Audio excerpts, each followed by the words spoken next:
please hit that subscribe button. Hey everybody, better suited to win the Stanley Cup this season. If you are new to the channel, Washington Capitals, the Boston Bruins. Locked on and he scored! And we're live.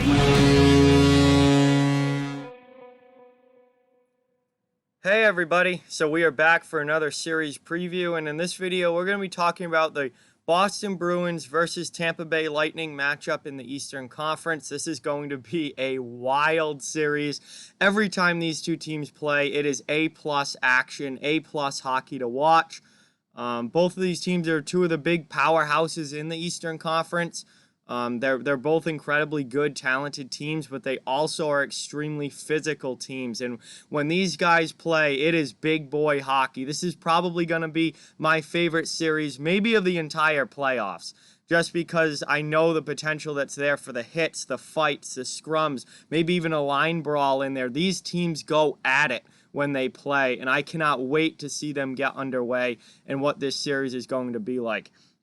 Before I fully get into the preview, I just ask that you please subscribe to the channel. Hit that thumbs up button if you haven't already. Both of those things really help out and are very, very much appreciated. But let's get into the full preview here. Starting with Boston, who went 44-14-12 in the regular season, 100 points on the year, the #1 team in the NHL in the regular season.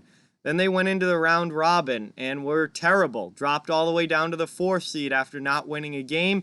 But they got things back on track against the Carolina Hurricanes in their first round matchup, winning that series in 5 games. Boston's only scoring 2.38 goals for per game in the playoffs so far. Some of these numbers are skewed because of how bad they were in the round robin, but they got much better in that Carolina series. Still, it was a low-scoring series, so they did not score a lot of goals against the Hurricanes. They're still not even scoring 2.5 per game, but their offense was significantly better versus Carolina than it was in the round robin, so they're on the upswing there. They're giving up 2.50 goals against per game. So again, defensively, Boston's been good. They're not giving up a lot of goals. They're one of the better, definitely one of the best defensive teams in the league.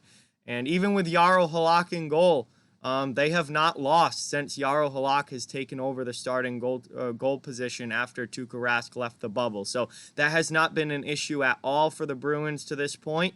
And Halak has played extremely well. 17.9% on the power play so far in the playoffs. Not very good. They had a very, very good power play during the regular season.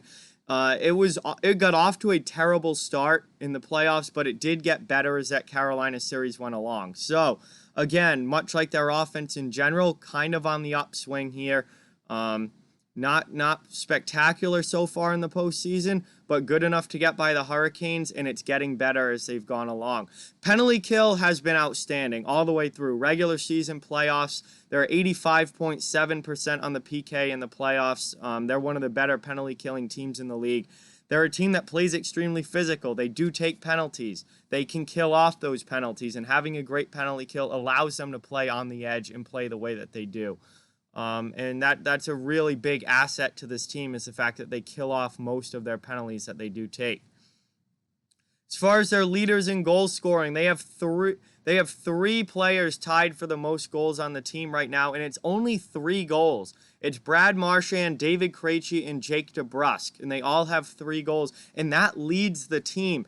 That shows you how spread out Boston's scoring has been so far. Again, they haven't scored a ton. They barely scored in the round robin. They were downright terrible. But throwing that away, just looking at the Carolina series, their scoring was very spread out.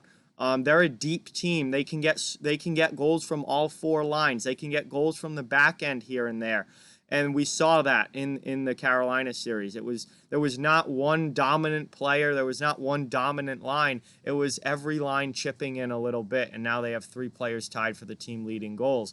As far as points go, David Krejci leads the team in points in these playoffs, and I think David Krejci has been the best Boston Bruin in these playoffs so far. He was fantastic in the Carolina series. This is peak playoff David Krejci. When he is healthy, his his game goes to a whole other level in the postseason. He is one of those, and he's been this way through his entire career. He is an incredibly good playoff performer when he's healthy. Now, injuries have been an issue throughout his career. He's gone into some postseasons banged up, or he's gotten banged up in the postseason, and his production has greatly dropped. In those years, Boston usually has not fared as well. When David Krejci is at his best, he is a whole new level of player in the postseason, and so far he has been that for the Bruins this year. This is playoff David Krejci, and he is leading the team in points. As far as penalty minutes go, Jeremy Lauzon actually leads the Bruins in penalty minutes with 18 so far in the postseason. Well, I don't know how much of him we'll see in this series. He's a depth defenseman. His lineup spot's been taken by Connor Clifton, at least for now. Lauzon played early in the playoffs, and Clifton came in, and Clifton's actually played very well as well. So, I think Clifton probably has that spot for now. But again, Boston overall is a tough team, top to bottom. They've got a lot of team toughness. And against the Lightning, I mean, these two teams almost brawl it out every time they play. It is going to be a bloodbath of a series, extremely physical. I expect lots of scrums. I assume we're probably going to see at least a couple of fights in this series. These two teams are going to go at it. So those penalty minute numbers are going to go up for both of these teams. Moving over to Tampa Bay now. Tampa was the second best team in the NHL in the regular season. They went 43, 21, and 6 for 92 points on the year. Or they were the second best team in the Eastern Conference. They were right behind Boston in the East. But they were another spectacular season for the Tampa Bay Lightning. And this year, again, I said this earlier going before the playoffs even started. I said Tampa Bay is better suited for the postseason this year than they were last year. Even though they didn't have as good of a regular season or as many wins in the regular season, I think they are built better for the playoffs this year.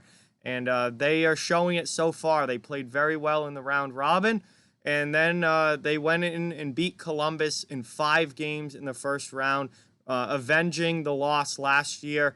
And this is just a totally different Tampa Bay Lightning team. There is so much more grit, so much more physicality, so much more toughness on this Tampa Bay team than what they had last year. And that is going to pay off wonders for them in the postseason. They are ready to play playoff hockey this year, which they were not last season. And they've been playing big boy hockey so far, and it's going to certainly continue in this Bruins series. Tampa Bay's offense has not really been like we were used to from Tampa Bay. They're only scoring 2.5 goals for per game in the postseason this year. That they're coming out of a very low-scoring series against the Columbus Blue Jackets. I mean, you can expect that with a Blue Jackets series. No matter who it is, Columbus shuts you down offensively. So Tampa hasn't had the high-flying offense that we're used to from seeing them, but that's okay because they've been very good defensively, only giving up 2.5 goals against per game. So they've been very strong defensively. They're coming out of a solid, low-scoring series that they were able to win, and that is great news if you're a Lightning fan. They were able to win a series that was not played in your typical Tampa Bay style. Tampa Bay, you're used to those 5-4 type games, a lot of action, high up and down the ice, a lot of speed. They played a lockdown defense-first series against Columbus and were able to win that. And that shows that Tampa Bay can win no matter what kind of hockey you want to play. And again, I think that makes Tampa Bay better suited to win in the postseason than they were last year, even though they were better in the regular season last year. One area of concern for the Lightning, I think, at this point has got to be their power play. They've only scored on 13.3% of power play chances so far in the playoffs. That number needs to go up, and I think that number will go up as the playoffs go along. This team is too talented for it not to, but to this point, the power play has been a struggle. They haven't really been able to get a lot of traction with the man advantage. However, their penalty kill has been absolutely unbelievable, 87.1% on the PK so far in these playoffs, just spectacular numbers. Not really sure what else to say other than that. It's just been absolutely outstanding. Again, they're a team that's not afraid to play physically, not afraid to take penalties. They will play on the edge and play that physical big boy style of game. And when they do take penalties, they kill it off. And that's what allows them to play with that grit and that edge. And they do it very, very well.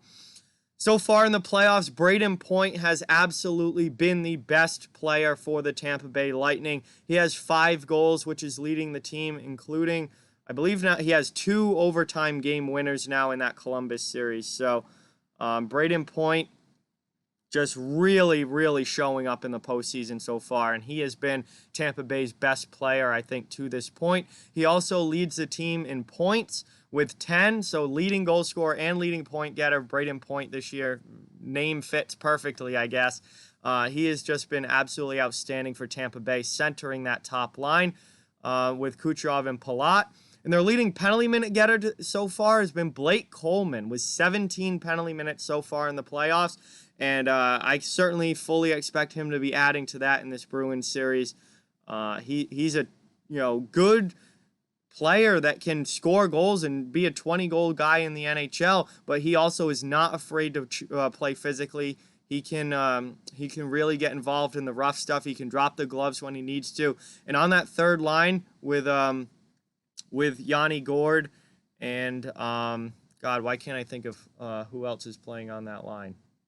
Barclay Goodrow. Jesus, I can't believe I forgot that. Yanni Gourde, Barclay Goodrow, and Blake Coleman have been an absolutely outstanding third line for the Tampa Bay Lightning so far in these playoffs, and they are playing physically. They are chipping in offensively when they can, and that line could definitely be an X factor in this series. As far as predictions go, I'm a Bruins fan. I want the Bruins to win. But at the end of the day, I think the Lightning are going to take this one. Boston have struggled in recent games against the Lightning. The Lightning, I think, are the better, more talented team. They've got more offensive firepower. They're both very good defensively. The Lightning have Vasilevsky. I think that's a little bit of an advantage over Halak. As much as I love Jaro Halak and as good as he's been playing, Vasilevsky, I think, is at least a top 3, if not the best goaltender in the NHL right now. So you've got Vasilevsky in net for the Lightning. You've got a top line with a ton of firepower with Point, Palat, and Kucherov. You've got a deep team that can play extremely physically now and play that playoff style game, as does Boston. But Tampa's just got so many weapons. I think at the end of the day, the Lightning take this one in 6 games and move on to the Eastern Conference Final. And Boston's road is going to stop here. But with that, like, comment, share, subscribe. Follow on social media. All those links are down in the description below. If you'd like to further support the channel, the links to our merch store, Patreon, and donation link are down in the description as well. Keep spreading the word about this channel. Let's keep this thing growing. Thank you very much for watching. I hope you enjoyed the video, and I'll talk to you guys soon.